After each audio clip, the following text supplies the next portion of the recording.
Hey, LP here, and I bought some Hypercore Neo 9 Mini 98 watt hour gold mount batteries. In my teardown video that I did, I briefly talk about gold mount and why I chose it for my tear deck and accessories. So in this one, I'm going to talk about why we use gold mount, and then also why I chose to use these instead of the Sony batteries that are going to be coming with my FX6. So gold mount is the industry standard, right? So when it comes to powering your camera or any major accessories, like a tear deck, or even the lighting department uses gold mount batteries to power up like some of their LED panels. Compared to VMount, gold mount is much more durable and it has a much better secure locking mechanism. Pretty rare that you're gonna have problems locking this battery into the mount. And I don't know if I've ever seen a battery pop off on its own. The only way it will pop off is if you don't fully click it in. Then it's just kind of sitting halfway in there, and if it gets bumped, then it can fall out. But I mean, once it's in there, it's not going anywhere. But when it comes to V-mount, there's a lot of issues. So they get worn out a lot. Sometimes the little pieces on the break on the mount, and they won't slide in right. They won't click in right. And sometimes, like, even if it is fine, you click it in, and say you've got your camera and you bump it on something, it'll just pop right off and it'll like hit the ground. And so like it's just not secure and it's not very durable. So I don't recommend getting V-mount batteries. Like if you're gonna go for some kind of other battery form factor for your camera, you're gonna want to do gold mount. I highly recommend gold mount. So the reason why I'm going with these instead of using the Sony batteries is for longer life. So I'm gonna have, it's gonna power the camera, it's gonna power a tear deck, it's gonna power a Nucleus M, and maybe even an additional onboard monitor.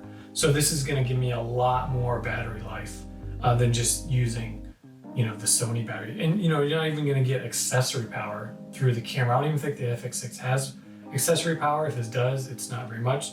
So you're gonna want this. You're gonna want to get a cage for your camera that has a gold mount, and then that you can put a bunch of accessories on it. These batteries also have a USB power, and then also they have the P-type power. So you can plug accessories straight into this thing, which is pretty nice. If you aren't gonna have a bunch of accessories on your camera, if you're just do like the camera body, a lens, and whatever monitor it comes with, you don't have to do this. It's not something you need to do. But if you do want to have those accessories, so other people can see the monitor, so someone can pull focus wirelessly, this is the way you're going to want to go. And so you're going to want to get a cage that is made for your camera so that you can do that. So I went with 98 watt hours because this is it's pretty much the standard capacity size. But then also it's the highest capacity that you can fly on a plane with. So, if you have a travel job and even if you have to jump on like an hour flight, you're not going to be able to bring batteries bigger than this on the plane. And so when you do travel, you have to take these out of the cases that you're going to check in and, throw them in your backpack or your carry-on onto the plane. So if you've got 150 watt hour or something crazy like that, you're not going to be able to take them on the plane with you. You'll have to find 98 watt hour batteries to bring with you, or some different batteries at your new location. They have different form factors. So this is the Neo Mini, the Hypercore Neo Mini, and I got this because it's small. They're very light, and then they have like the regular size 98 watt hour batteries. And then they also have some slim versions that are good for like gimbals and stuff. So they have different types and capacities that you can get to. They even have like large capacity ones as well. So, they have a lot of options, and their batteries are a lot cheaper than like Anton Bauer. I think one of these batteries is like $250. And I think Anton Bauer's are like double that, like $400 or $500 per battery. And that's just with the battery. So this kit, I bought two kits, and this kit comes with the two 98 watt hour minis and this dual bank charger. This charger's, it's okay. It's not the greatest. If you have one battery on there, it'll charge one battery in 2.5 hours because it's doing 3 amps. But then if you put on your second battery, then it's gonna cut that time in half because this charger isn't really good for multi-battery charging. So if it ends up being an issue, I'll probably upgrade to a quad charger, which will do all 4 in 2.5 hours. It'll charge all 4 of them at 3 amps or 2.5 amps, depending on which one you get. So that I may end up doing that. I also may end up buying 2 more, because 4 is good for like your camera, but then if you're going to be also providing batteries for like a focus monitor or a wireless director's monitor or / video village, then having 2 extra I would be like, that's kind of the minimum I would want.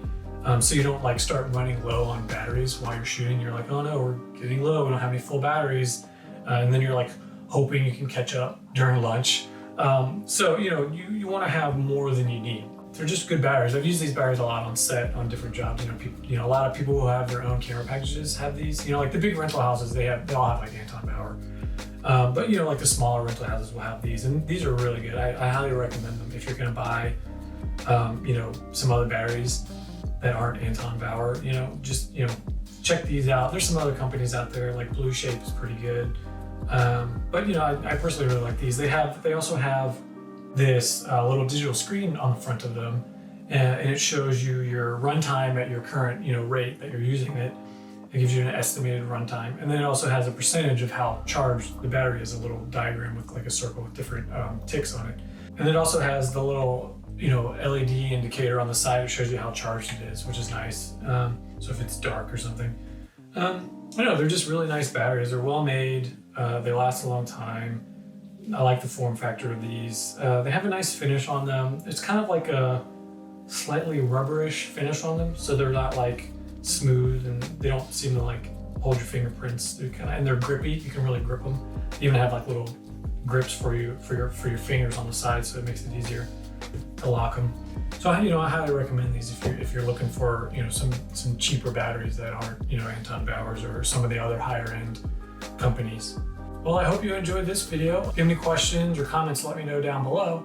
Don't forget to hit that subscribe button. I'll see you in the next one. Going off walkie.